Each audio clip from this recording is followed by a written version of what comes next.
ಆಶಾಳ ಮದುವೆಗೆ ಇನ್ನು 20 ದಿನ ಬಾಕಿ ಇತ್ತು. ಹೀಗಾಗಿ ಅವಳು ತನ್ನ ಮದುವೆಗೋಸ್ಕರ ತನ್ನ ಅಮ್ಮ ಗೌರಿಯೊಂದಿಗೆ ಶಾಪಿಂಗ್ ಹೋಗಿದ್ದಳು. ಹುಡುಗಿಯರ ಮದುವೆ ಎಂದರೆ ಒಂದೊಂದು ಸಾಮಾನುಗಳನ್ನು ನೆನಪು ಮಾಡಿಕೊಂಡು ತರಬೇಕಾಗುತ್ತದೆ. ಹೀಗಾಗಿ ಆಶಾ ಮತ್ತು ಅವಳ ಅಮ್ಮ ಗೌರಿ ಒಂದೊಂದು ಸಾಮಾನುಗಳನ್ನು ತರಲು ತುಂಬ ಬಾರಿ ಮಾರ್ಕೆಟಿಗೆ ಸುತ್ತಾಡಿದರು. 2 ತಿಂಗಳ ಹಿಂದಿನಿಂದಲೂ ಅವರು ಮದುವೆಗಾಗಿ ಸಾಮಾನುಗಳನ್ನು ಸಂಗ್ರಹಿಸುತ್ತಿದ್ದರು. ಆದ್ದರಿಂದ ಅವರಿಬ್ಬರು ಮಾರ್ಕೆಟ್ ಸುತ್ತಾಡಿ ತುಂಬ ಸುಸ್ತಾಗಿದ್ದರು.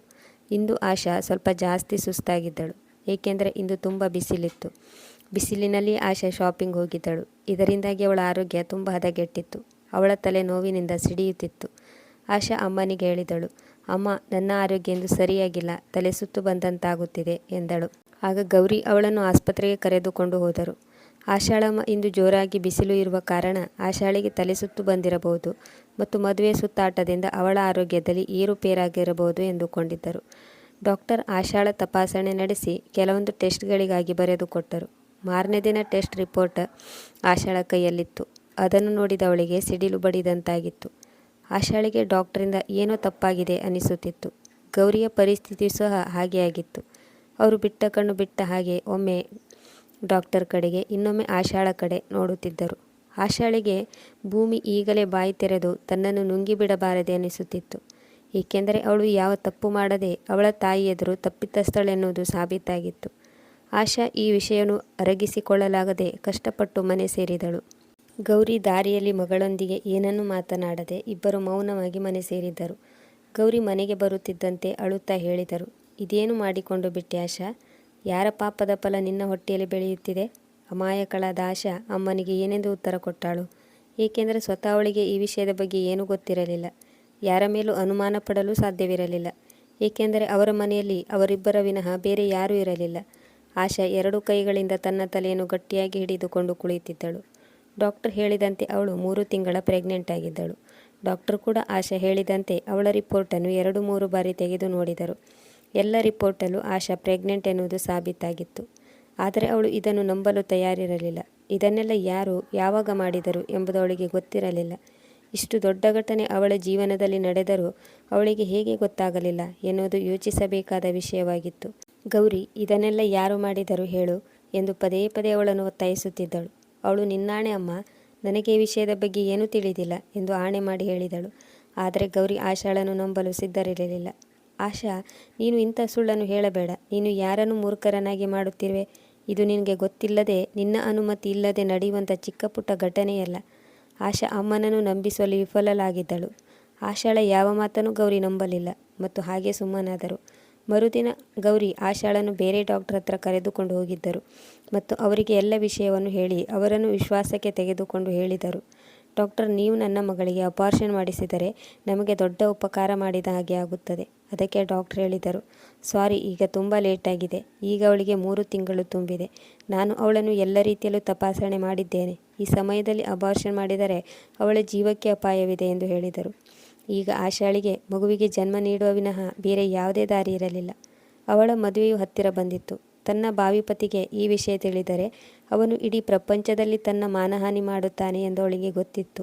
ಈಗ ಅವಳು ಈ ಸಮಸ್ಯೆಗೆ ಒಂದು ಪರಿಹಾರ ಕಂಡುಕೊಂಡಳು. ಅದೇನೆಂದರೆ ಈ ಸಮಾಜದ ಎದುರು ಅವಮಾನಕ್ಕೆ ಒಳಗಾಗುವ ಮೊದಲೇ ಈ ಮದುವೆಯನ್ನು ನಿರಾಕರಿಸುವುದು.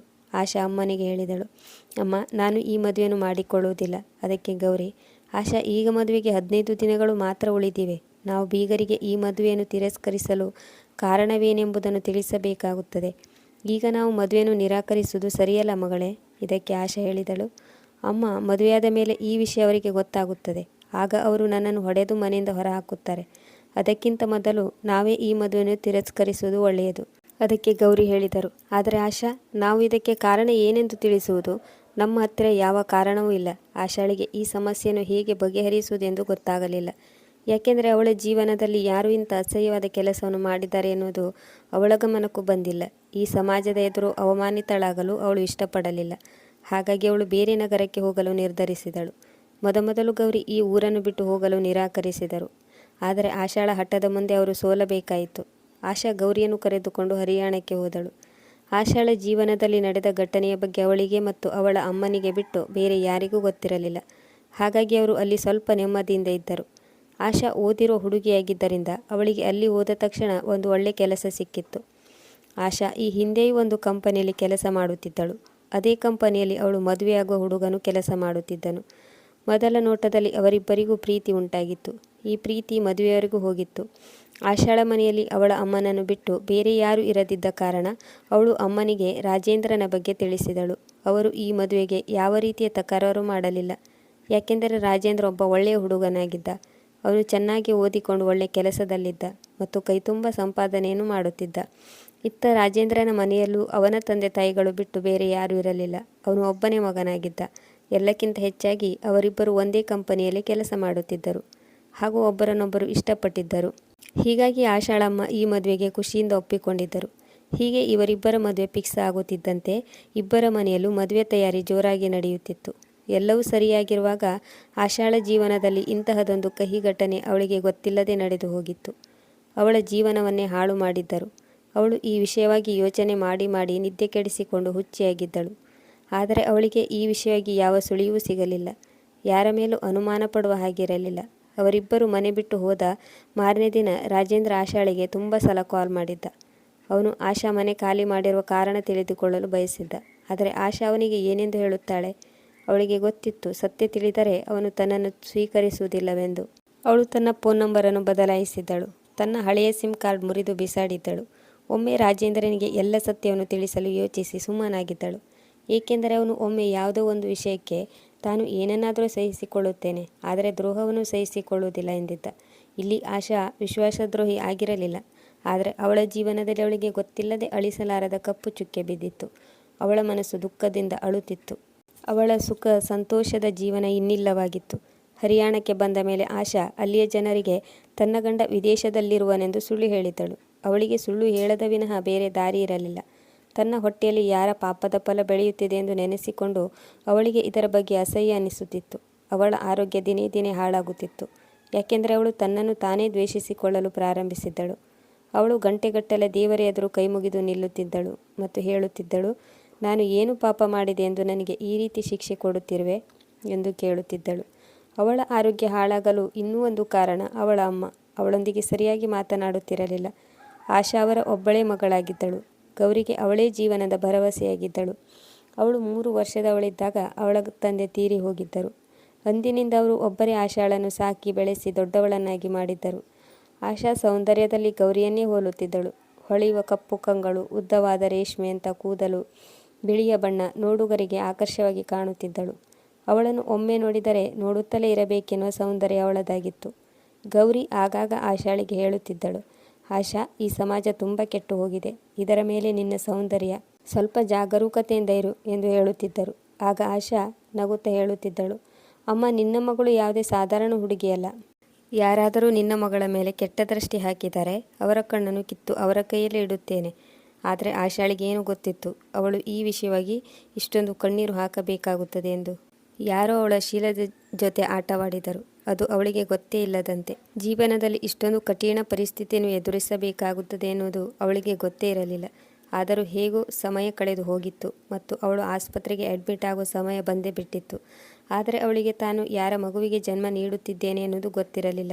ಆಶಾ ಈ ನೋವನ್ನು ಹೇಗೆ ಸಹಿಸಿಕೊಂಡಳು? ಯಾಕೆಂದರೆ ಯಾವ ಹೆಣ್ಣು ಇಂಥ ಮಗುವಿಗೆ ಜನ್ಮ ನೀಡಲು ಇಷ್ಟಪಡುವುದಿಲ್ಲ. ಆಶಾ ತನ್ನ ಮಗು ಹುಟ್ಟುವ ಮೊದಲೇ ಆ ಮಗುವನ್ನು ದ್ವೇಷಿಸುತ್ತಿದ್ದಳು. ಯಾಕೆಂದರೆ ಆ ಮಗು ಅವಳ ಜೀವನವನ್ನೇ ನಾಶ ಮಾಡಿತ್ತು. ಮಗು ಹುಟ್ಟುತ್ತಿದ್ದಂತೆ ಅದನ್ನು ಅನಾಥಾಶ್ರಮಕ್ಕೆ ಬಿಟ್ಟು ಬರಬೇಕೆಂದು ಆಶಾ ಯೋಚಿಸಿದ್ದಳು. ದಿನಪೂರ್ತಿ ನೋವು ಅನುಭವಿಸಿದ ನಂತರ ಆಶಾ ಒಂದು ಮಗುವಿಗೆ ಜನ್ಮ ನೀಡಿದಳು. ಆದರೆ ಅವಳ ಮಗುವನ್ನು ನೋಡುತ್ತಿದ್ದಂತೆ ಅವಳಿಗೆ ಆಶ್ಚರ್ಯವಾಗಿತ್ತು. ತನ್ನ ಮಗನ ಕೈ ಮೇಲೆ ಇರುವ ಕಪ್ಪು ಮಚ್ಚೆಯನ್ನು ನೋಡಿ ಆಶಾಳಿಗೆ ಆಕಾಶವೇ ಕಳಚಿ ತಲೆಯ ಮೇಲೆ ಬಿದ್ದಂತಾಗಿತ್ತು. ಯಾಕೆಂದರೆ ಅವಳ ಮಗನ ಲಕ್ಷಣವು ಆ ದಿನದ ವಿಷಯವಾಗಿತ್ತು. ಆಶಾ ತನ್ನ ಆಫೀಸ್ನ ಟೀಮ್ನೊಂದಿಗೆ ಕೆಲಸದ ಮೇಲೆ ಮನಾಲಿಗೆ ಹೋಗಿದ್ದಳು. ಆ ದಿನಗಳಲ್ಲಿ ಅವಳು ಕೆಲಸ ಮಾಡುತ್ತಿದ್ದ ಕಂಪನಿಗೆ ಅಲ್ಲಿ ಒಂದು ದೊಡ್ಡ ಹೋಟೆಲ್ ಇಂಟೀರಿಯರ್ ಡಿಸೈನ್ ಮಾಡುವ ದೊಡ್ಡ ಕೆಲಸ ಸಿಕ್ಕಿತ್ತು. ಹೀಗಾಗಿ ಕಂಪನಿ ತನ್ನ ಒಳ್ಳೆಯ ಟೀಮನ್ನು ಅಲ್ಲಿಗೆ ಕಳುಹಿಸಿತ್ತು. ಆಶಾ ಆ ಟೀಮಿನ ಒಬ್ಬ ಸದಸ್ಯಳಾಗಿದ್ದಳು. ರಾಜೇಂದ್ರನು ಸಹ ಆ ಟೀಮಿನ ಸದಸ್ಯನಾಗಿದ್ದನು. ಆದರೆ ಅವನು ಅವರ ಅಮ್ಮನಿಗೆ ಆರೋಗ್ಯ ಸರಿ ಇಲ್ಲದಿರುವ ಕಾರಣದಿಂದ ಅವನು ಅವರ ಟೀಮ್ ಜೊತೆ ಹೋಗಿರಲಿಲ್ಲ. ಅವರ ಬಾಸ್ ಅವರ ಟೀಮ್ಗೋಸ್ಕರ ಒಂದು ದೊಡ್ಡ ಹೋಟೆಲ್ ರೂಮನ್ನು ಬುಕ್ ಮಾಡಿದ್ದರು. ಆಶಾ ಮತ್ತು ಅವರ ಟೀಮ್ ಮನಾಲಿಗೆ ಹೋದ ದಿನ ಅಲ್ಲಿ ಹಿಮದ ರಾಶಿ ಬೀಳುತ್ತಿತ್ತು. ಹೀಗಾಗಿ ರಸ್ತೆಗಳೆಲ್ಲ ಬಂದಾಗಿದ್ದವು ಮತ್ತು ಕೆಲವು ದಿನಗಳವರೆಗೆ ಅವರು ಹೋಟೆಲ್ನಲ್ಲಿ ಉಳಿದುಕೊಳ್ಳುವಂತಾಗಿತ್ತು. ಒಂದು ದಿನ ಹಿಮದ ರಾಶಿ ಇನ್ನೂ ಹೆಚ್ಚಾಗಿ ಬೀಳುತ್ತಿತ್ತು. ಆ ದಿನ ಮನಾಲಿಗೆ ಬರುವ ಗಾಡಿಗಳು ಕೆಟ್ಟು ಹೋಗುತ್ತಿದ್ದವು ಮತ್ತು ಕೆಲವು ಗಾಡಿಗಳು ಹಿಮದ ರಾಶಿಯಲ್ಲಿ ಹೂತು ಹೋಗಿದ್ದವು. ಕೆಲವು ಜನರು ಗಾಡಿಯ ಮೇಲೆ ಸುರಿಯುತ್ತಿರುವ ಹಿಮದಿಂದ ಅಲ್ಲೇ ಪ್ರಾಣವನ್ನು ಕಳೆದುಕೊಂಡಿದ್ದರು. ಈ ದುರ್ಘಟನೆ ಕಂಡು ಆ ದೇಶದ ಜನರ ಹೃದಯವೇ ಬೆಚ್ಚಿ ಬಿದ್ದಿತ್ತು. ಅಲ್ಲಿ ಹೋಟೆಲ್ ಮಾಲೀಕರು ತಮ್ಮ ಹೋಟೆಲ್ ರೂಮ್ಗಳ ಬೆಲೆಯನ್ನು ಡಬಲ್ ಮಾಡಿದ್ದರು. ಆ ದಿನಗಳಲ್ಲಿ ಮನಾಲಿಯಲ್ಲಿ ಚಳಿ ಎಷ್ಟು ಹೆಚ್ಚಾಗಿತ್ತೆಂದರೆ ಅಲ್ಲಿ ಹೀಟರ್ಗಳು ಕೆಲಸ ಮಾಡುತ್ತಿರಲಿಲ್ಲ. ಚಳಿಯಿಂದಾಗಿ ಜನರು ಎರಡೆರಡು ಕಂಬಳಿ ಹೊದ್ದುಕೊಂಡರೂ ನಡುಗುತ್ತಿದ್ದರು. ಹೋಟೆಲ್ನಲ್ಲಿ ಗ್ರಾಹಕರ ಸಂಖ್ಯೆ ತುಂಬ ಜಾಸ್ತಿಯಾಗಿತ್ತು. ಒಂದು ರೂಮನ್ನು ತೆಗೆದುಕೊಳ್ಳಲು ಲಕ್ಷ ರೂಪಾಯಿಗಳನ್ನು ಕೊಡಲು ತಯಾರಿದ್ದರು. ಕೆಲವು ಜನರು ಸಹಾನುಭೂತಿ ಮತ್ತು ಮಾನವೀಯತೆಯ ದೃಷ್ಟಿಯಿಂದ ಕೆಲವು ಜನರಿಗೆ ತಮ್ಮ ರೂಮಲ್ಲಿ ಉಳಿದುಕೊಳ್ಳಲು ಅನುವು ಮಾಡಿಕೊಟ್ಟಿದ್ದರು. ಆದರೆ ಆಶಾ ಆ ದಿನ ತನ್ನ ಜೀವನದಲ್ಲಿ ಹೀಗೊಂದು ಘಟನೆ ನಡೆಯಬಹುದು ಎಂದು ಅಂದುಕೊಂಡಿರಲಿಲ್ಲ. ಅಂದು ರಾತ್ರಿ ಆಶಾ ಮಲಗಿಕೊಂಡಿದ್ದಳು. ಆಗ ಅವಳ ಕೊಠಡಿಯ ಬಾಗಿಲಲ್ಲಿ ಏನೋ ಶಬ್ದ ಬಂದಂತಾಗಿ ಅವಳು ಎಚ್ಚರಗೊಂಡಳು. ಚಳಿಯಿಂದಾಗಿ ಅವಳಿಗೆ ಎದ್ದು ಕುಳಿತುಕೊಳ್ಳಲು ಕಷ್ಟವಾಗುತ್ತಿತ್ತು. ಆದರೆ ಕಷ್ಟಪಟ್ಟು ಎದ್ದು ಬಂದು ಬಾಗಿಲನ್ನು ತೆರೆದಳು. ಬಾಗಿಲಲ್ಲಿ ಹೋಟೆಲ್ ನೌಕರನು ನಿಂತಿದ್ದನು. ಅವನು ಹೇಳಿದ, ಮೇಡಮ್, ಒಬ್ಬ ತಂದೆ ತನ್ನ ಮಗಳನ್ನು ಕಷ್ಟಪಟ್ಟು ಇಲ್ಲಿಗೆ ಕರೆದುಕೊಂಡು ಬಂದಿದ್ದಾರೆ ಮತ್ತು ಅವರ ಮಗಳು ತುಂಬ ಅನಾರೋಗ್ಯದಿಂದ ನರಳುತ್ತಿದ್ದಾಳೆ. ಈ ಸಮಯದಲ್ಲಿ ಹೋಟೆಲ್ನಲ್ಲಿ ಯಾವ ಕೊಠಡಿಯೂ ಖಾಲಿ ಇಲ್ಲ. ಹಾಗಾಗಿ ನೀವು ಒಂದು ರಾತ್ರಿ ಇವರನ್ನು ನಿಮ್ಮ ರೂಮಿನಲ್ಲಿ ಇರಲು ಅವಕಾಶ ಮಾಡಿಕೊಟ್ಟರೆ ಆ ತಂದೆ ಮಗಳಿಗೆ ತುಂಬ ಉಪಕಾರ ಮಾಡಿದಂತಾಗುತ್ತದೆ ಎಂದನು. ಆಶಾ ಸ್ವಲ್ಪ ಸಮಯ ಯೋಚನೆ ಮಾಡಿದಳು. ಅವಳು ಸಂದಿಗ್ಧ ಸ್ಥಿತಿಯಲ್ಲಿ ಸಿಲುಕಿಕೊಂಡಿದ್ದಳು. ನಂತರ ಅವಳು ಮಾನವೀಯತೆಯ ದೃಷ್ಟಿಯಿಂದ ತಂದೆ ಮಗಳನ್ನು ತನ್ನ ಕೊಠಡಿಯಲ್ಲಿ ಇರಲು ಒಪ್ಪಿಕೊಂಡಳು. ಸ್ವಲ್ಪ ಸಮಯದ ನಂತರ ಒಬ್ಬ 30 ವರ್ಷದ ಮನುಷ್ಯ ತನ್ನ 6 ವರ್ಷದ ಮಗಳನ್ನು ಹೆಗಲ ಮೇಲೆ ಎತ್ತಿಕೊಂಡು ಬಂದಿದ್ದನು. ಆ ಸಮಯದಲ್ಲಿ ಅವನು ತುಂಬ ತೊಂದರೆಯಲ್ಲಿರುವಂತೆ ಕಾಣುತ್ತಿದ್ದನು. ಆದರೆ ಆಶಾಳನ್ನು ನೋಡುತ್ತಿದ್ದಂತೆ ಅವನು ಅವಳನ್ನೇ ದಿಟ್ಟಿಸಿ ನೋಡುತ್ತಲೇ ಇದ್ದನು. ಕೊಠಡಿ ಒಳಗೆ ಬರುತ್ತಿದ್ದಂತೆ ಆ ಮನುಷ್ಯನು ತನ್ನ ಮಗಳನ್ನು ಬೇಗನೆ ಹಾಸಿಗೆ ಮೇಲೆ ಮಲಗಿಸಿದನು. ಅವಳ ಮೈ ಮೇಲೆ ಒಂದು ಚಾದರನ್ನು ಹೊದಿಸಿದನು. ಹುಡುಗಿ ತುಂಬ ನಡುಗುತ್ತಿದ್ದಳು ಮತ್ತು ಅವನು ಒಂದು ಚಿಕ್ಕ ಜಾಕೆಟನ್ನು ಹಾಕಿಕೊಂಡಿದ್ದನು. ತನ್ನ ಮಗಳನ್ನು ಹಾಸಿಗೆ ಮೇಲೆ ಮಲಗಿಸಿ ಅವನು ಆಶಾಳನ್ನು ಕೃತಜ್ಞತೆ ತುಂಬಿದ ಕಣ್ಣುಗಳಿಂದ ನೋಡಿದನು ಮತ್ತು ಹೇಳಿದನು, ನಿಮಗೆ ಹೇಗೆ ಧನ್ಯವಾದ ಹೇಳಬೇಕೆನ್ನುವುದು ಗೊತ್ತಾಗುತ್ತಿಲ್ಲ. ಆದರೆ ನೀವು ನಮ್ಮ ಮೇಲೆ ಕನಿಕರ ತೋರಿಸದಿದ್ದರೆ ನನ್ನ ಮತ್ತು ಮಗಳ ಪರಿಸ್ಥಿತಿ ಏನಾಗುತ್ತಿತ್ತೋ ಗೊತ್ತಿಲ್ಲ. ಆಶಾ ಹೇಳಿದಳು, ಇದರಲ್ಲಿ ಕನಿಕರದ ಮಾತು ಎಲ್ಲಿ ಬಂತು? ನಾನು ಕೇವಲ ಮಾನವೀಯತೆಯನ್ನು ತೋರಿಸಿದ್ದೇನೆ. ಆಗ ಅವನು ಹೇಳಿದ, ನೀವು ನನ್ನ ಮಗಳನ್ನು ಸ್ವಲ್ಪ ನೋಡಿಕೊಂಡಿರಿ, ನಾನು ಎಲ್ಲಾದರೂ ಉಳಿದುಕೊಳ್ಳುತ್ತೇನೆ. ಹೀಗೆ ಹೇಳಿ ಅವನು ಆಶಾಳ ರೂಮಿನಿಂದ ಹೊರಗಡೆ ಹೋದ. ಆಶಾ ಅವನ ಮಗಳಿಗೆ ಚೆನ್ನಾಗಿ ಚಾದರದಿಂದ ಹೊದಿಸಿದಳು ಮತ್ತು ಅವಳು ಹೋಗಿ ತನ್ನ ಹಾಸಿಗೆ ಮೇಲೆ ಮಲಗಿಕೊಂಡಳು. ಆ ಹುಡುಗಿ ನಿದ್ದೆಯಲ್ಲೂ ನಡುಗುತ್ತಿದ್ದಳು. ಆಶಾ ಹೋಗಿ ಅವಳ ಪಕ್ಕದಲ್ಲಿ ಮಲಗಿದಳು.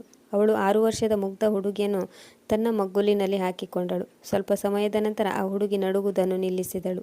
ಈಗ ಅವಳು ಗಾಢ ನಿದ್ರೆ ಮಾಡುತ್ತಿದ್ದಳು. ರಾತ್ರಿ ಪೂರ್ತಿ ಹಿಮ ಜೋರಾಗಿ ಸುರಿಯುತ್ತಿತ್ತು. ಬೆಳಿಗ್ಗೆಯೂ ಇದೇ ಪರಿಸ್ಥಿತಿ ಇತ್ತು. ಚಳಿ ಎಷ್ಟು ಪ್ರಮಾಣದಲ್ಲಿ ಇತ್ತೆಂದರೆ ನಲ್ಲಿಯಲ್ಲಿ ನೀರು ಕೂಡ ಗಟ್ಟಿಯಾಗಿತ್ತು.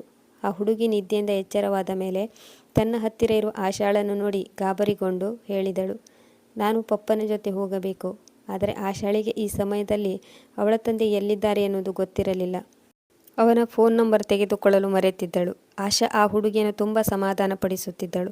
ನಿನ್ನ ಪಪ್ಪ ಈಗ ಸ್ವಲ್ಪ ಸಮಯದಲ್ಲಿ ಬರುತ್ತಾರೆ ಎಂದು ಹೇಳಿದಳು. ಆದರೂ ಆ ಹುಡುಗಿ ಅಳುತ್ತಲೇ ಇದ್ದಳು. ಆಶಾ ಕೊಠಡಿಯಿಂದ ಹೊರಬಂದು ಎಲ್ಲ ಕಡೆ ನೋಡಿದಳು. ಆದರೆ ಅವಳ ತಂದೆ ಎಲ್ಲೂ ಕಾಣಿಸಲಿಲ್ಲ. ಆಶಾ ತುಂಬ ಕಷ್ಟಪಟ್ಟು ಆ ಹುಡುಗಿಯನ್ನು ಸಮಾಧಾನಪಡಿಸಿದಳು. ನಂತರ ಒಬ್ಬ ನೌಕರರನ್ನು ಕರೆದು ತಿಂಡಿ ತರಿಸಿಕೊಂಡು ಹಾಗೋ ಹೀಗೋ ಮಾಡಿ ಆ ಹುಡುಗಿಗೆ ತಿನ್ನಿಸಿದಳು. ಆದರೆ ಆ ಹುಡುಗಿಯ ತಂದೆ ಇಲ್ಲಿಯವರೆಗೆ ಮರಳಿ ಬಂದಿರಲಿಲ್ಲ. ಬೆಳಿಗ್ಗೆಯಿಂದ ಮಧ್ಯಾಹ್ನ 2 ಗಂಟೆಯಾಗಿತ್ತು. ಆದರೆ ಆ ಹುಡುಗಿಯ ತಂದೆ ಯಾವ ಸುದ್ದಿಯೂ ಇರಲಿಲ್ಲ. ಆಶಾ ಹೋಟೆಲ್ ಮ್ಯಾನೇಜರ್ ಹತ್ತಿರ ಆ ಹುಡುಗಿಯ ತಂದೆಯ ಬಗ್ಗೆ ಕೇಳಿದಳು. ಅವರು ಹೇಳಿದರು, ಅವನು ರಾತ್ರಿ ಪೂರ್ತಿ ಇಲ್ಲೇ ರಿಸೆಪ್ಷನ್ನಲ್ಲಿ ಇಟ್ಟ ಸೋಫಾದ ಮೇಲೆ ಮಲಗಿದ್ದನು. ಆದರೆ ಬೆಳಿಗ್ಗೆ ಆಗುತ್ತಲೇ ಎಲ್ಲಿಗೆ ಹೋದನೋ ಗೊತ್ತಿಲ್ಲ ಎಂದು. ಈಗ ಆಶಾಳಿಗೆ ಯೋಚನೆಯಾಗತೊಡಗಿತ್ತು, ಈ ಹುಡುಗಿಯನ್ನು ಹೇಗೆ ಸುಮ್ಮನಿರಿಸುವುದು ಎಂದು. ಯಾಕೆಂದರೆ ಆ ಹುಡುಗಿ ಒಂದೇ ಸಮನೆ ಅಳುತ್ತಲೇ ಇದ್ದಳು. ಆಶಾ ಕಷ್ಟಪಟ್ಟು ಆ ಹುಡುಗಿಗೆ ಮಧ್ಯಾಹ್ನದ ಊಟವನ್ನು ಮಾಡಿಸಿದಳು ಮತ್ತು ಅವಳನ್ನು ಮಾತನಾಡಿಸತೊಡಗಿದಳು. ಸಂಜೆ ಸಮಯದಲ್ಲಿ ಅವಳ ತಂದೆ ಹೋಟೆಲ್ಗೆ ವಾಪಸ್ ಬಂದರು. ಅವನನ್ನು ನೋಡುತ್ತಿದ್ದಂತೆ ಆಶಾಳ ಕೋಪ ನೆತ್ತಿಗೇರಿತ್ತು. ಹುಡುಗಿಗೆ ಅವಳ ತಂದೆಯನ್ನು ನೋಡಿ ಜೀವ ಬಂದಂತಾಯಿತು. ಅವಳು ಓಡಿ ಹೋಗಿ ತನ್ನ ತಂದೆಯ ಹೆಗಲಿಗೆ ಜೋತು ಬಿದ್ದಳು. ಆಶಾ ತನ್ನ ಪೂರ್ತಿ ದಿನದ ಕೋಪವನ್ನು ಹೊರಹಾಕುತ್ತಾ ಹೇಳಿದಳು, ನಿಮಗೆ ನಿಮ್ಮ ಮಗಳ ಬಗ್ಗೆ ಚಿಂತೆ ಇಲ್ಲ. ಅವಳು ಇಲ್ಲಿ ದಿನಪೂರ್ತಿ ಅಳುತ್ತಿದ್ದಳು. ನೋಡಿದರೆ ನೀವು ಹೋಟೆಲ್ನಿಂದ ನಾಪತ್ತೆಯಾಗಿರುವಿರಿ. ಆಶಾಳ ಮಾತನ್ನು ಕೇಳಿ ಅವನು ಮರ್ಯಾದೆಯಿಂದ ತಲೆ ತಗ್ಗಿಸಿದನು ಮತ್ತು ಹೇಳಿದನು, ನಾನು ನಿಮ್ಮಲ್ಲಿ ಕ್ಷಮೆ ಕೇಳುತ್ತೇನೆ.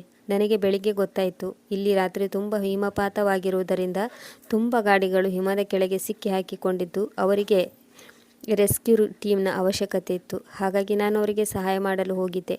ತುಂಬ ಜನರು ಜೀವವನ್ನು ಕಳೆದುಕೊಂಡಿದ್ದಾರೆ. ಮತ್ತು ನಾವು ಕೆಲವಷ್ಟು ಜನರ ಜೀವವನ್ನು ಉಳಿಸಿದೆವು. ಅವರ ಮಾತನ್ನು ಕೇಳಿ ಆಶಾಳಿಗೆ ತನ್ನ ಕೋಪದ ಬಗ್ಗೆ ನಾಚಿಕೆಯಾಯಿತು. ಏಕೆಂದರೆ ಇವರು ಜನರ ಜೀವವನ್ನು ಉಳಿಸುವ ಒಳ್ಳೆಯ ಕೆಲಸ ಮಾಡಲು ಹೋಗಿದ್ದರು. ನಾನು ಇಂಥವರ ಮೇಲೆ ಸುಮ್ಮನೆ ಕೂಗಾಡಿದೆ ಎಂದು ಅಂದುಕೊಂಡಳು. ಆಗ ಅವನು ಹೇಳಿದ, ನಾಳೆಯೂ ಇದೇ ರೀತಿಯಾಗುವ ಹವಾಮಾನದ ಮುನ್ಸೂಚನೆಯನ್ನು ನೀಡಲಾಗಿದೆ. ಸಂಜೆಯವರೆಗೂ ಇದಕ್ಕೆ ಯಾವುದೇ ರೀತಿಯ ಪರಿಹಾರ ಸಿಗುವ ಸಾಧ್ಯತೆ ಇಲ್ಲ.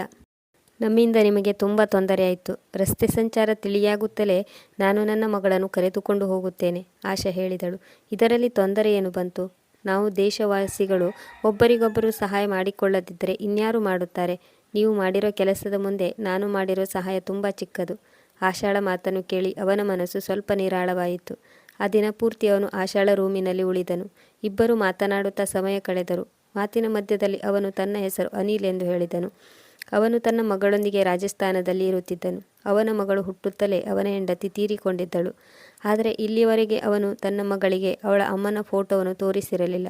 ಹೆಂಡತಿ ತೀರಿ ಹೋದ ಮೇಲೆ ಅವನಿಗೆ ಇನ್ನೊಂದು ಮದುವೆಯಾಗಲು ಸಂಬಂಧಿಕರು ಒತ್ತಾಯಿಸಿದ್ದರು. ಆದರೆ ಅವನು ಬೇರೆ ಮದುವೆ ಮಾಡಿಕೊಂಡಿರಲಿಲ್ಲ. ಯಾಕೆಂದರೆ ಬರುವ ಹೆಂಡತಿ ತನ್ನ ಮಗಳ ಜೊತೆ ಮಲತಾಯಿಯಂತೆ ನಡೆದುಕೊಂಡು ತನ್ನ ಮಗಳ ಜೀವವನ್ನು ನರಕ ಮಾಡಿದರೆ ಎಂಬ ಭಯವಿತ್ತು. ಅನಿಲ್ ಕೆಲಸಕ್ಕೆ ಹೋಗುತ್ತಿದ್ದರಿಂದ ಅವನಿಗೆ ತನ್ನ ಮಗಳ ಜೊತೆ ಹೆಚ್ಚು ಸಮಯ ಕಳೆಯಲು ಆಗುತ್ತಿರಲಿಲ್ಲ. ಹಾಗಾಗಿ ತನ್ನ ಕೆಲಸಕ್ಕೆ ಸ್ವಲ್ಪ ದಿನಗಳು ರಜೆ ಹಾಕಿ ಮಗಳನ್ನು ತಿರುಗಾಡಿಸಲು ಮನಾಲಿಗೆ ಕರೆದುಕೊಂಡು ಬಂದಿದ್ದ. ಇಲ್ಲಿ ಅವನ ಗಾಡಿ ರಸ್ತೆ ಮಧ್ಯದಲ್ಲಿ ಸಿಲುಕಿಕೊಂಡಿತ್ತು ಮತ್ತು ಜೋರಾದ ಚಳಿಯಿಂದ ಅವನ ಮಗಳು ಪ್ರಜ್ಞೆ ತಪ್ಪಿದ್ದಳು. ತುಂಬ ಪ್ರಯಾಸಪಟ್ಟು ಅವನ ಮಗಳಿಗೆ ಪ್ರಜ್ಞೆ ಮರಳಿ ಬರುವಂತೆ ಮಾಡಿ ಹೋಟೆಲ್ಗೆ ಕರೆದುಕೊಂಡು ಬಂದಿದ್ದನು. ಹೀಗೆ ಮಾತನಾಡುತ್ತಾ ಸಂಜೆ ಆಗಿರುವುದು ಇಬ್ಬರಿಗೂ ಗೊತ್ತೇ ಆಗಲಿಲ್ಲ. ಆಗಲೇ ಕತ್ತಲೆ ಆವರಿಸಿತ್ತು. ಕತ್ತಲೆ ಆಗುತ್ತಲೇ ಅನಿಲ್ ಆಶಾಳ ರೂಮಿನಿಂದ ಹೊರಹೋದನು. ಹಿಮಪಾತದಿಂದಾಗಿ ಮೊಬೈಲ್ನ ನೆಟ್ವರ್ಕ್ ಸರಿಯಾಗಿ ಬರುತ್ತಿರಲಿಲ್ಲ. ಆಶಾ ತನ್ನ ಮೊಬೈಲನ್ನು ನೋಡಿಕೊಂಡಳು. ಅದರಲ್ಲಿ ರಾಜೇಂದ್ರನ ಕೆಲವು ಮೆಸೇಜ್ಗಳಿದ್ದವು ಮತ್ತು ಅವಳ ಅಮ್ಮನ ಮಿಸ್ ಕಾಲ್ಗಳಿದ್ದವು. ರಾಜೇಂದ್ರ ಅವಳ ಯೋಗಕ್ಷೇಮದ ಕುರಿತು ಮೆಸೇಜ್ಗಳನ್ನು ಕಳುಹಿಸಿದ್ದನು. ಅವನಿಗೆ ಆಶಾಳ ಬಗ್ಗೆ ಚಿಂತೆಯಾಗಿತ್ತು. ಯಾಕೆಂದರೆ ಅವನಿಗೆ ಮನಾಲಿಯ ಕೆಟ್ಟ ವಾತಾವರಣದ ಬಗ್ಗೆ ಮಾಹಿತಿ ತಿಳಿದಿತ್ತು. ರಾಜೇಂದ್ರನು ತನ್ನ ಮೆಸೇಜ್ನಲ್ಲಿ ತಿಳಿಸಿದ್ದನು, ನಿಮ್ಮ ಅಮ್ಮನಿಗೆ ನಿನ್ನ ಬಗ್ಗೆ ತುಂಬ ಚಿಂತೆಯಾಗಿದೆ. ನಿನಗೆ ನೆಟ್ವರ್ಕ್ ಸಿಕ್ಕಿದರೆ ದಯವಿಟ್ಟು ನಿಮ್ಮ ಅಮ್ಮನಿಗೆ ಫೋನ್ ಮಾಡು. ನೆಟ್ವರ್ಕ್ ಸರಿಯಾಗಿ ಸಿಗದಿರುವ ಕಾರಣ ಅವಳಿಗೆ ಅಮ್ಮನೊಂದಿಗೆ ಮಾತನಾಡಲು ಆಗಿರಲಿಲ್ಲ. ಈ ಕಾರಣದಿಂದ ಆಶಾ ತುಂಬ ಚಿಂತಿತಳಾಗಿದ್ದಳು. ಅನಿಲ್ ಅವರ ಮಗಳು ಹೇಳಿದಳೆಂದು ಆಶಾ ಕಿಟಕಿಯ ಪರದೆಯನ್ನು ಸರಿಸಿದಳು. ನೆಟ್ವರ್ಕ್ ಬಂದರೆ ಮನೆಗೆ ಫೋನ್ ಮಾಡಿ ತನ್ನ ಯೋಗಕ್ಷೇಮದ ಕುರಿತು ಹೇಳಬಹುದೆಂದು ಅಂದುಕೊಂಡಳು. ಆದರೆ ಈಗಲೂ ಸ್ವಲ್ಪ ಸ್ವಲ್ಪ ಹಿಮಪಾತವಾಗುತ್ತಿತ್ತು. ಆಶಾ ಕಿಟಕಿಯಿಂದ ಹೊರಗಡೆ ನೋಡಿದಳು. ಹೋಟೆಲ್ನಿಂದ ಸ್ವಲ್ಪ ದೂರದಲ್ಲಿ ಜನರು ತಮ್ಮ ತಮ್ಮ ಮೊಬೈಲ್ನಲ್ಲಿ ಮಾತನಾಡುತ್ತಿದ್ದರು. ಆಶಾಳಿಗೆ ಅಲ್ಲಿ ನೆಟ್ವರ್ಕ್ ಸಿಗುತ್ತಿರಬಹುದೆಂದು ಅನಿಸಿತ್ತು. ಅವಳು ಅಲ್ಲಿ ನೆಟ್ವರ್ಕ್ ಸಿಕ್ಕಿದರೆ ತಾನು ತನ್ನ ಮನೆಗೆ ಫೋನ್ ಮಾಡಿ ತನ್ನ ಯೋಗಕ್ಷೇಮವನ್ನು ತಿಳಿಸಬಹುದು ಎಂದುಕೊಂಡಳು. ಇದರಿಂದ ಅಮ್ಮನಿಗೆ ಸಮಾಧಾನವಾಗಿ ರಾತ್ರಿ ನಿದ್ದೆ ಮಾಡಬಹುದು. ಹೀಗೆಲ್ಲ ಯೋಚಿಸುತ್ತಾ ಅವಳು ಸ್ವೆಟರನ್ನು ಹಾಕಿಕೊಂಡು ಹೊರಗಡೆ ಹೋದಳು. ಆಗ ರಾತ್ರಿ 10 ಗಂಟೆಯಾಗಿತ್ತು. ಹೋಟೆಲ್ ತುಂಬ ಮೌನವಾರಿಸಿತ್ತು. ಏಕೆಂದರೆ ಚಳಿಯಿಂದಾಗಿ ಎಲ್ಲ ಜನರು ತಮ್ಮ ರೂಮಿನಲ್ಲಿ ಉಳಿದುಕೊಂಡಿದ್ದರು. ಆಶಾ ಹೊರಗಡೆ ಬಂದು ನೋಡಿದಳು. ರಿಸೆಪ್ಷನ್ ಏರಿಯಾದಲ್ಲಿ ಕೆಲವು ಜನರು ಹಾಸಿಗೆ ಹಾಕಿಕೊಂಡು ಕುಳಿತಿದ್ದರು. ಅವರಲ್ಲಿ ಅನಿಲ್ ಕೂಡ ಇದ್ದರು. ಆಶಾ ಅವರ ಕಡೆ ಒಮ್ಮೆ ನೋಡಿ ಹೋಟೆಲ್ನಿಂದ ಹೊರಗೆ ಹೊರಟಳು. ಅವಳಿಗೆ ಹೇಗಾದರೂ ಮಾಡಿ ಒಮ್ಮೆ ಅಮ್ಮನೊಂದಿಗೆ ಮಾತನಾಡಬೇಕಿತ್ತು. ಆಗಲೇ ಅವಳಿಗೆ ಸಮಾಧಾನವಾಗುತ್ತಿತ್ತು. ಅವಳು ಹರಿಯಾಣದಿಂದ ಬಂದಿದ್ದರಿಂದ ಅಲ್ಲಿ ಇಷ್ಟೊಂದು ಚಳಿ ಇರಲಿಲ್ಲ. ಅವಳಿಗೆ ಮೊದಲೇ ಚಳಿ ಎಂದರೆ ಆಗುತ್ತಿರಲಿಲ್ಲ. ಅವಳಿಗೆ ಈಗ ತುಂಬ ಚಳಿಯಾಗುತ್ತಿತ್ತು ಮತ್ತು ಹೊರಗಡೆ ಕಾಲಿಡುತ್ತಿದ್ದಂತೆ ಎಲ್ಲೆಲ್ಲೂ ಹಿಮದ ರಾಶಿ ಬಿದ್ದಿತ್ತು. ಆಶಾ ಅದರ ಮೇಲೆ ಕಷ್ಟಪಟ್ಟು ನಡೆಯುತ್ತಿದ್ದಳು. ಈಗ ಅವಳು ತನ್ನ ಮೊಬೈಲನ್ನು ಆನ್ ಮಾಡಿ ನೋಡಿದಳು. ಆದರೂ ನೆಟ್ವರ್ಕ್ ಸಿಗುತ್ತಿರಲಿಲ್ಲ. ಅವಳು ಇನ್ನು ಸ್ವಲ್ಪ ದೂರದಲ್ಲಿ ಕೆಲವಷ್ಟು ಜನರು ಮೊಬೈಲ್ನಲ್ಲಿ ಮಾತನಾಡುತ್ತಿರುವುದನ್ನು ನೋಡುತ್ತಿದ್ದಂತೆ ಆ ಕಡೆ ನಡೆದುಕೊಂಡು ಹೋದಳು. ಅಲ್ಲಿ ಹೋಗುವಾಗ ಪದೇ ಪದೇ ಅವಳು ತನ್ನ ಮೊಬೈಲನ್ನು ನೋಡಿಕೊಳ್ಳುತ್ತಿದ್ದಳು. ಎಲ್ಲಿಯಾದರೂ ಸ್ವಲ್ಪ ನೆಟ್ವರ್ಕ್ ಸಿಕ್ಕಿದರೆ ಅಮ್ಮನೊಂದಿಗೆ ಒಂದೆರಡು ಮಾತನಾಡಿ ಹೋಟೆಲ್ಗೆ ಮರಳಬಹುದು ಎಂದುಕೊಂಡಳು. ಅವಳು ಅರ್ಧ ಗಂಟೆ ನಡೆದ ನಂತರ ಅವಳಿಗೆ ನೆಟ್ವರ್ಕ್ ಸಿಕ್ಕಿತ್ತು. ಅವಳು ಅಮ್ಮನಿಗೆ ಫೋನ್ ಮಾಡಿ ಮಾತನಾಡಿದಳು. ಅವಳ ಅಮ್ಮ ಅವಳ ಬಗ್ಗೆ ವಿಚಾರಿಸುತ್ತಾ ಕೇಳಿದರು, ಆಶಾ ನೀನು ಹೇಗಿದ್ದೀಯಾ? ಈಗ ಎಲ್ಲಿಂದ ಮಾತನಾಡುತ್ತಿರುವೆ? ಆಶಾ ಹೇಳಿದಳು, ಅಮ್ಮ ನೀವು ನನ್ನ ಬಗ್ಗೆ ಚಿಂತಿಸಬೇಡಿ, ನಾನು ಚೆನ್ನಾಗಿದ್ದೇನೆ. ಇಲ್ಲಿ ನೆಟ್ವರ್ಕ್ ಸಿಗದಿರಲು ಕಾರಣ ನಿಮಗೆ ಫೋನ್ ಮಾಡಲು ಆಗಲಿಲ್ಲ ಎಂದು ಬೇಗನೆ ಎರಡು ಮಾತನಾಡಿದಳು. ಅಷ್ಟರಲ್ಲಿ ಹಿಮಪಾತ ಇನ್ನೂ ಜೋರಾಗತೊಡಗಿತ್ತು. ಹಿಮದ ಉಂಡೆಗಳು ಆಶಾಳ ಮೈಮೇಲೆ ಬಿದ್ದಂತೆ ಅನಿಸುತ್ತಿತ್ತು. ಹಾಗಾಗಿ ಅವಳು ಅಮ್ಮನಿಗೆ ಹೇಳಿದಳು, ಸರಿ ಅಮ್ಮ, ನಾನು ಈಗ ಫೋನ್ ಇಡುತ್ತೇನೆ. ಇಲ್ಲಿ ಹಿಮಪಾತ ಜೋರಾಗಿರುವ ಕಾರಣ ನಾನು ಬೇಗನೆ ಹೋಟೆಲ್ಗೆ ಹೋಗಬೇಕು ಎಂದು ಹೇಳುತ್ತಾ ಫೋನನ್ನು ಕಟ್ ಮಾಡಿದಳು ಮತ್ತು ಬೇಗನೆ ಹೆಜ್ಜೆಗಳನ್ನು ಹಾಕುತ್ತಾ ಹೋಟೆಲ್ ಕಡೆಗೆ ನಡೆದು ಬರುತ್ತಿದ್ದಳು. ಆದರೆ ಹಿಮಪಾತದಿಂದಾಗಿ ಅವಳ ಕೈ ಕಾಲುಗಳು ನಡುಗುತ್ತಿದ್ದವು ಮತ್ತು ಹೆಜ್ಜೆ ಇಡಲು ಕಷ್ಟವಾಗುತ್ತಿತ್ತು. ಅವಳು ಈಗ ಬೇಗನೆ ರೂಮಿನ ಕಡೆ ನಡೆಯಲು ಪ್ರಯತ್ನಿಸುತ್ತಿದ್ದಳು. ಆಗ ಇದ್ದಕ್ಕಿದ್ದಂತೆ ಅವಳ ಕಾಲು ಹಿಮದ ರಾಶಿಯಲ್ಲಿ ಸಿಕ್ಕಿಕೊಂಡಿತ್ತು. ಅವಳು ಕಾಲನ್ನು ಹೊರತೆಗೆಯಲು ತುಂಬ ಪ್ರಯತ್ನಿಸಿದಳು, ಆದರೆ ಅದು ಸಾಧ್ಯವಾಗಲಿಲ್ಲ. ಆಶಾ ಹಿಮದ ಮೇಲೆ ಮುಖ ಮಾಡಿ ಬಿದ್ದಳು. ಈಗ ಅವಳ ಶಕ್ತಿಯು ಕಡಿಮೆಯಾಯಿತು. ಆಕಾಶದಿಂದ ಹಿಮದ ರಾಶಿಯು ಅವಳ ಮೈ ಮೇಲೆ ಬೀಳುತ್ತಲೇ ಇತ್ತು. ಅವಳು ಹಿಮದ ರಾಶಿಯಲ್ಲಿ ಮುಚ್ಚಿ ಹೋಗಿದ್ದರಿಂದ ಅವಳ ಕೈ ಕಾಲುಗಳು ಕೆಲಸ ಮಾಡುವುದನ್ನು ನಿಲ್ಲಿಸಿಬಿಟ್ಟಿದ್ದವು. ಅವಳು ಎಷ್ಟೇ ಪ್ರಯತ್ನಿಸಿದರೂ ಹಿಮದಿಂದ ಹೊರಬರಲಾಗಲಿಲ್ಲ. ಈಗ ಅಲ್ಲಲ್ಲಿ ನಿಂತು ಮಾತನಾಡುತ್ತಿದ್ದ ಜನರು ಹಿಮಪಾತ ಹೆಚ್ಚಾಗಿರುವ ಕಾರಣ ತಮ್ಮ ತಮ್ಮ ರೂಮುಗಳಿಗೆ ಹೊರಟು ಹೋದರು. ಆಶಾಳಿಗೆ ಅಕ್ಕಪಕ್ಕದಲ್ಲಿ ಯಾರೂ ಕಾಣಿಸಲಿಲ್ಲ. ಈಗ ತನ್ನ ಸಾವು ಸಮೀಪಿಸುತ್ತಿದೆ ಎಂದು ಅವಳಿಗೆ ಅನಿಸುತ್ತಿತ್ತು. ಸ್ವಲ್ಪ ಸಮಯದ ನಂತರ ಅವಳು ಪ್ರಜ್ಞೆ ತಪ್ಪಿದಳು. ಅವಳಿಗೆ ಪ್ರಜ್ಞೆ ಬಂದಾಗ ಅವಳ ದೇಹ ಬಿಸಿಯಿಂದ ಉರಿಯುತ್ತಿತ್ತು. ಅವಳ ಪೂರ್ತಿ ಶರೀರ ನೋವಿನಿಂದ ಕೂಡಿತ್ತು. ಅವಳು ನೋವಿನಿಂದ ನರಳುತ್ತಿದ್ದಳು. ಅವಳು ಕಣ್ಣು ಬಿಟ್ಟಾಗ ತನ್ನ ಹೋಟೆಲ್ನ ರೂಮಿನಲ್ಲಿ ಮಲಗಿದ್ದಳು. ಆ ಚಿಕ್ಕ ಹುಡುಗಿ ಅವಳ ಪಕ್ಕದಲ್ಲಿ ಕುಳಿತಿದ್ದಳು ಮತ್ತು ಅವಳ ಕೈಯನ್ನು ಹಿಡಿದುಕೊಂಡಿದ್ದಳು. ಅವಳ ತಂದೆಯು ಪಕ್ಕದ ಸೋಫಾ ಮೇಲೆ ಕುಳಿತಿದ್ದರು. ಆದರೆ ಅವರ ದೃಷ್ಟಿ ಕೆಳಗಡೆ ನೆಟ್ಟಿತ್ತು. ಆಶಾ ಎದ್ದು ಕುಳಿತುಕೊಳ್ಳಲು ಪ್ರಯತ್ನಿಸಿದಳು. ಆಗ ಹುಡುಗಿ ಅವಳ ತಂದೆಯನ್ನು ಕೂಗಿದಳು. ಪಪ್ಪ ಪಪ್ಪ, ಆಂಟಿ ಎಚ್ಚರವಾಗಿದ್ದಾರೆ. ಮಗಳ ಮಾತನ್ನು ಕೇಳಿ ಅವರಿಗೆ ದಿಗಿಲಾಯಿತು. ಅವರು ಯಾವುದೋ ಆಳವಾದ ಯೋಚನೆಯಲ್ಲಿ ಮುಳುಗಿದ್ದರು. ಅನಿಲ್ ಎದ್ದು ಆಶಾಳ ಹತ್ತಿರ ಬಂದು ಅವಳನ್ನು ವಿಚಾರಿಸಿಕೊಂಡರು ಮತ್ತು ಹೇಳಿದರು, ನೀವು ಹೊರಗಡೆ ಹೋಗುತ್ತಿರುವುದನ್ನು ನೋಡಿದ್ದೆ. ನೀವು ಯಾವುದೋ ಕೆಲಸದ ಮೇಲೆ ಹೋಗುತ್ತಿರಬಹುದು ಎಂದುಕೊಂಡೆ. ನೀವು ತುಂಬ ಸಮಯವಾದರೂ ಬರದಿದ್ದುದನ್ನು ನೋಡಿ ನನಗೆ ಗಾಬರಿಯಾಯಿತು. ನಿಮ್ಮ ಬಗ್ಗೆ ಚಿಂತೆಯಾಗಿ ನಿಮ್ಮನ್ನು ಹುಡುಕಿಕೊಂಡು ಹೊರಟೆ. ನೀವು ಸ್ವಲ್ಪ ದೂರದಲ್ಲಿ ಬಿದ್ದಿರುವುದು ಕಾಣಿಸಿತು. ಆದರೆ ನಿಮಗೆ ಪ್ರಜ್ಞೆ ಇರಲಿಲ್ಲ. ನಾನು ನಿಮ್ಮನ್ನು ಎತ್ತಿಕೊಂಡು ಬಂದು ರೂಮಿನಲ್ಲಿ ಮಲಗಿಸಿದೆ. ಹೀಗೆ ಹೇಳಿ ಅವರು ಸುಮ್ಮನಾದರು. ಆಶಾ ತನ್ನ ಜೀವವನ್ನು ಉಳಿಸಿದ್ದಕ್ಕಾಗಿ ಅವರಿಗೆ ಧನ್ಯವಾದ ಹೇಳಿದಳು. ಆದರೆ ಅವಳಿಗೆ ಅವನು ಏನು ಮಾಡಿದ್ದಾನೆ ಅನ್ನೋದು ಗೊತ್ತಿರಲಿಲ್ಲ. ಯಾಕೆಂದರೆ ಅವಳಿಗೆ 24 ಗಂಟೆಗಳ ನಂತರ ಪ್ರಜ್ಞೆ ಬಂದಿತ್ತು. ತನ್ನ ಕಳೆದು ಹೋದ ದಿನಗಳನ್ನು ನೆನಪಿಸಿಕೊಳ್ಳುತ್ತಾ ಆಶಾ ಆಸ್ಪತ್ರೆಯಲ್ಲಿ ಕುಳಿತಿದ್ದಳು. ತನ್ನ ಮಗುವಿನ ಕಡೆ ನೋಡಿದಳು. ಆ ಮಗು ಅನಿಲ್ ಮತ್ತು ಅವನ ಮಗಳ ಲಕ್ಷಣವನ್ನೇ ಹೋಲುತ್ತಿತ್ತು. ಈ ಮಗು ಅನಿಲ್ ಅವರದ್ದೇ ಆಗಿತ್ತು. ಇದಕ್ಕೆ ದೊಡ್ಡ ಸಾಕ್ಷಿ ಎಂದರೆ ಆ ಮಗುವಿನ ಕೈ ಮೇಲೆ ಇರುವ ಮಚ್ಚೆ. ಇದೇ ರೀತಿಯ ಮಚ್ಚೆ ಅವನ ಮಗಳ ಕೈ ಮೇಲೆಯೂ ಇತ್ತು ಮತ್ತು ಅವನ ಕೈ ಮೇಲೆಯೂ ಇದೆ. ಇದರ ಅರ್ಥ ಆ ದಿನ ರಾತ್ರಿ ತನಗೆ ಪ್ರಜ್ಞೆ ಇಲ್ಲದಿರುವಾಗ ಅನಿಲ್ ತನ್ನೊಂದಿಗೆ ಅಸಹ್ಯವಾಗಿ ನಡೆದುಕೊಂಡಿದ್ದಾರೆ. ಆದರೆ ಆಶಾಳಿಗೆ ಆ ಸಮಯದಲ್ಲಿ ಇದರ ಬಗ್ಗೆ ಯಾವುದೇ ಅನುಮಾನ ಬಂದಿರಲಿಲ್ಲ. ಆ ದಿನ ರಾತ್ರಿ ಕಳೆದ ಮೇಲೆ ಅನಿಲ್ ಆಶಾಳ ಕಣ್ಣೆದುರಿಗೆ ಕಾಣಿಸಿಕೊಳ್ಳಲಿಲ್ಲ. ಇದಕ್ಕಾಗಿ ಅವನು ಪದೇ ಪದೇ ಅವಳೊಂದಿಗೆ ಕ್ಷಮೆಯನ್ನು ಕೇಳುತ್ತಿದ್ದ. ಅವನು ತನ್ನ ಜೀವವನ್ನು ಉಳಿಸುವುದರ ಜೊತೆಗೆ ತನ್ನ ಶೀಲವನ್ನು ಹಾಳು ಮಾಡಿದ್ದಾನೆ ಎನ್ನುವುದು ಆಶಾಳಿಗೆ ಅರ್ಥವಾಗಿರಲಿಲ್ಲ. ಅಲ್ಲಿಯ ವಾತಾವರಣ ಸರಿ ಹೋದ ಮೇಲೆ ಮಾರನೇ ದಿನ ಸಾಯಂಕಾಲ ಎಲ್ಲ ರಸ್ತೆಗಳು ಕ್ಲಿಯರ್ ಆಗಿದ್ದವು. ಅನಿಲ್ ಕೂಡ ತನ್ನ ಮಗಳನ್ನು ಕರೆದುಕೊಂಡು ವಾಪಸ್ ಹೋಗಿದ್ದ. ಆಶಾಳ ಕೆಲಸವು ಮುಗಿದ ಮೇಲೆ ಕೆಲವು ದಿನಗಳ ನಂತರ ಅವಳು ಊರಿಗೆ ವಾಪಸ್ ಬಂದಿದ್ದಳು. ಹಿಮಪಾತ ಕಡಿಮೆಯಾದ ನಂತರ ಅವರು ತಮ್ಮ ಕೆಲಸವನ್ನು ಮುಗಿಸಿ ಊರಿಗೆ ಮರಳಿ ಬಂದಿದ್ದರು. ಊರಿಗೆ ಬರುತ್ತಿದ್ದಂತೆ ರಾಜೇಂದ್ರನ ಮನೆಯವರು ಮದುವೆಯನ್ನು ಆದಷ್ಟು ಬೇಗನೆ ಮಾಡಬೇಕೆಂದು ಹಠ ಮಾಡಿದರು. ಮನಾಲಿಯಿಂದ ಬಂದ ಮೇಲೆ ಮದುವೆಯ ತಯಾರಿಯಲ್ಲಿ ಆ 3 ತಿಂಗಳು ಹೇಗೆ ಕಳೆದು ಹೋದವು ಎನ್ನುವುದು ಆಶಾಳಿಗೆ ಗೊತ್ತಾಗಲಿಲ್ಲ. ತನ್ನ ಮಗ್ಗಲಿನಲ್ಲಿರುವ ಮಗುವನ್ನು ನೋಡಿ ಅವಳಿಗೆ ಎಲ್ಲವೂ ನೆನಪಿಗೆ ಬಂತು. ಅವಳು ತನ್ನ ಮಗುವನ್ನು ನೋಡಿ ಬಿಕ್ಕಿ ಬಿಕ್ಕಿ ಅಳುತ್ತಿದ್ದಳು. ಈಗ ಆಶಾ ಯೋಚಿಸತೊಡಗಿದಳು. ಆ ಮನುಷ್ಯ ಎಷ್ಟು ಕೃತಜ್ಞ ಇರಬಹುದು. ನಾನು ಅವರಿಗೆ ಇರಲು ರೂಮನ್ನು ಕೊಟ್ಟು ಅವನ ಮಗಳನ್ನು ನೋಡಿಕೊಂಡಿದ್ದೆ. ಆದರೂ ಅವನು ತನ್ನ ಪ್ರಜ್ಞಾಹೀನ ಸ್ಥಿತಿಯನ್ನು ಈ ರೀತಿಯಾಗಿ ಉಪಯೋಗಿಸಿಕೊಂಡಿದ್ದಾನೆ. ಈ ರೀತಿ ಮಾಡುವ ಬದಲು ಅವನು ನನ್ನನ್ನು ಸಾಯಲು ಬಿಟ್ಟಿದ್ದರೆ ಚೆನ್ನಾಗಿತ್ತು ಎಂದು ಯೋಚಿಸತೊಡಗಿದಳು. ಯಾಕೆಂದರೆ ಈಗ ಅವಳ ಜೀವನ ಸಾವಿಗಿಂತಲೂ ಹೆಚ್ಚು ಕೆಟ್ಟದಾಗಿತ್ತು. ಆಸ್ಪತ್ರೆಯಿಂದ ಮನೆಗೆ ಬಂದ ಮೇಲೆ ಆಶಾ ಅಮ್ಮನಿಗೆ ಎಲ್ಲ ವಿಷಯವನ್ನು ಹೇಳಿದಳು. ಮಗು ಜನಿಸಿದ ಕೆಲವು ತಿಂಗಳುಗಳ ನಂತರ ಆಶಾ ತನ್ನ ಮಗುವನ್ನು ಅಮ್ಮನಿಗೆ ಒಪ್ಪಿಸಿದಳು ಮತ್ತು ಪುನಃ ಕೆಲಸಕ್ಕೆ ಹೋಗಲು ಪ್ರಾರಂಭಿಸಿದಳು. ಅವಳು ತನ್ನ ಮಗುವನ್ನು ಅನಾಥಾಶ್ರಮದಲ್ಲಿ ಬಿಡಲು ಮನಸ್ಸು ಮಾಡಲಿಲ್ಲ.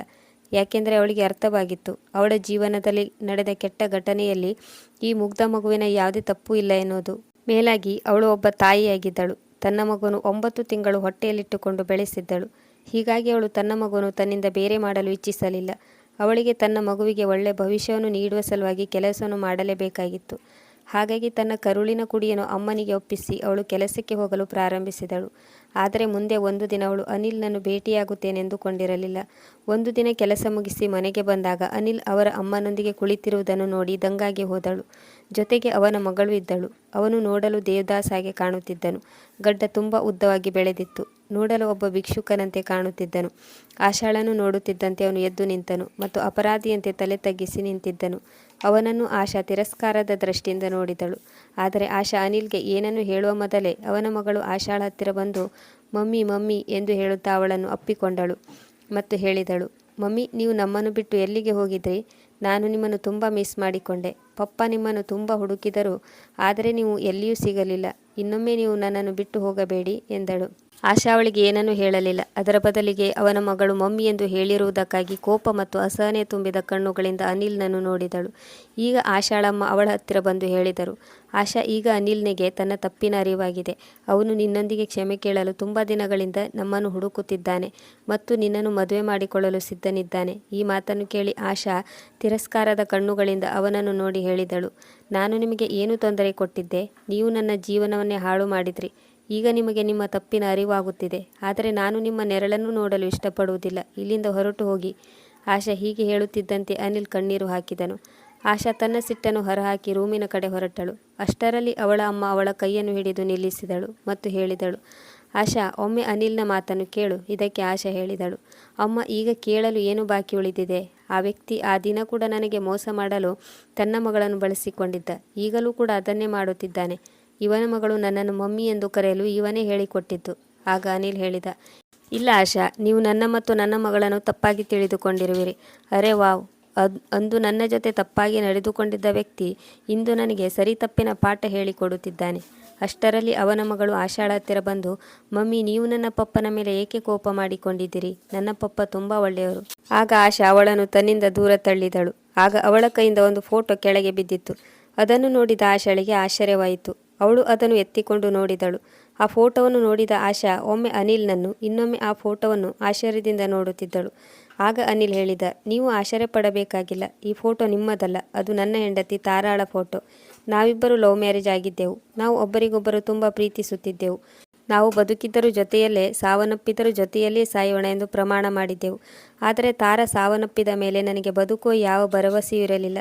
ಆದರೆ ಅವಳು ಸಾಯುವ ಮುನ್ನ ನನ್ನಿಂದ ಪ್ರಮಾಣ ಮಾಡಿಸಿಕೊಂಡಿದ್ದಳು, ನನ್ನ ಮಗಳಿಗೆ ತಂದೆ ತಾಯಿಯ ಪ್ರೀತಿಯನ್ನು ನೀವು ಕೊಡಬೇಕು, ಅವಳಿಗೆ ಎಂದಿಗೂ ಕಣ್ಣೀರು ಹಾಕಿಸಬಾರದು ಎಂದು.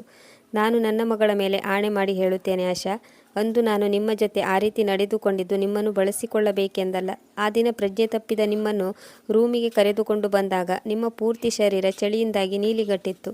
ನಿಮ್ಮ ಜೀವ ಉಳಿಸಿಕೊಳ್ಳಲು ನನಗೆ ಅದೊಂದೇ ದಾರಿ ಉಳಿದಿದ್ದು. ಇಲ್ಲದಿದ್ದರೆ ನೀವು ಜೀವ ಕಳೆದುಕೊಳ್ಳುತ್ತಿದ್ರಿ.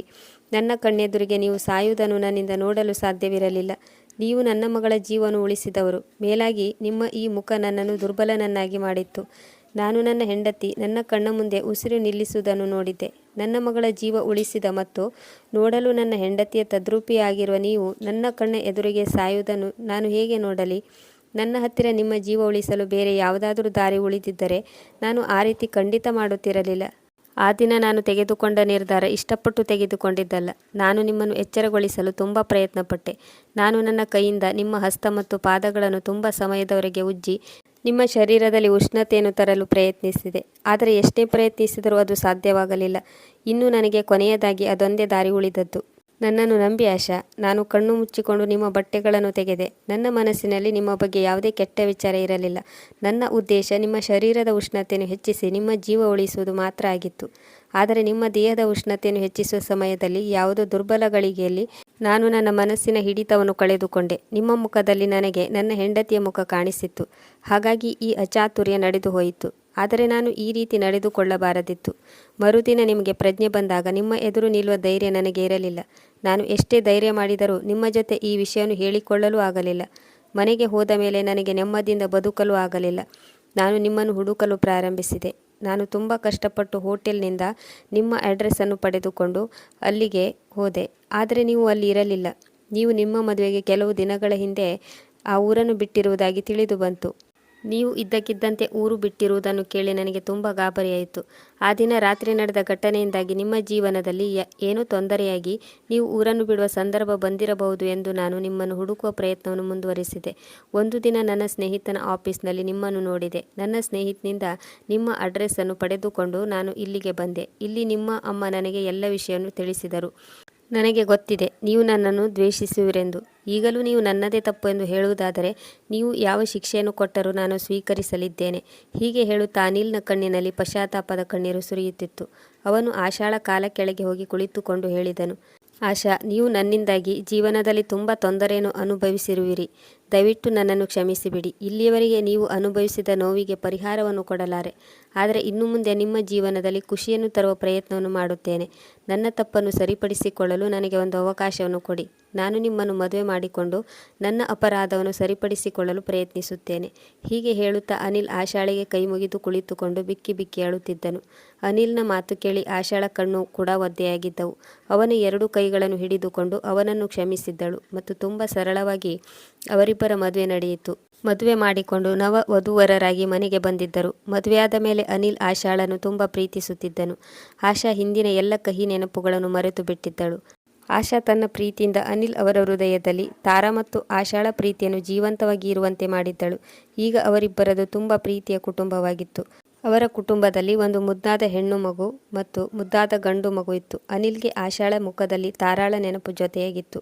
ಹೀಗಿರುವಾಗ ಈ ಕುಟುಂಬಕ್ಕೆ ಇನ್ನೇನು ಬೇಕು? ಸ್ನೇಹಿತರೆ, ಈ ಕಥೆಯಿಂದ ತಿಳಿಯುವುದೇನೆಂದರೆ, ನಾವು ಈ ಭೂಮಿಯ ಮೇಲೆ ಎಷ್ಟೇ ಪ್ರಯತ್ನ ಪಟ್ಟರೂ ಯಾರು ಯಾರ ಜೊತೆಯಾಗಬೇಕೋ ಅವರೇ ಅವರ ಜೊತೆಯಾಗುತ್ತಾರೆ. ದೇವರು ಸೃಷ್ಟಿಸುವಾಗಲೇ ಯಾರು ಯಾರ ಜೊತೆಯಾಗಬೇಕೆನ್ನುವುದನ್ನು ನಿರ್ಧಾರ ಮಾಡಿ ಕಳಿಸಿರುತ್ತಾನೆ. ದೇವರೇ ಈ ಜೋಡಿಯನ್ನು ಮಾಡಿರಬೇಕು ಎಂದು ಅನಿಸುತ್ತದೆ. ಪ್ರಿಯ ವೀಕ್ಷಕರೇ, ಈ ಕಥೆ ಇಷ್ಟವಾಗಿದ್ದಲ್ಲಿ ಇದಕ್ಕೊಂದು ಲೈಕ್ ಕೊಡಿ, ಕಮೆಂಟ್ ಮಾಡಿ, ಶೇರ್ ಮಾಡಿ ಮತ್ತು ಸಬ್ಸ್ಕ್ರೈಬ್ ಮಾಡಿ. ಮುಂದಿನ ಕಥೆಯೊಂದಿಗೆ ಮತ್ತೆ ಭೇಟಿಯಾಗೋಣ. ಕತೆ ಕೇಳಿದ್ದಕ್ಕೆ ಧನ್ಯವಾದಗಳು.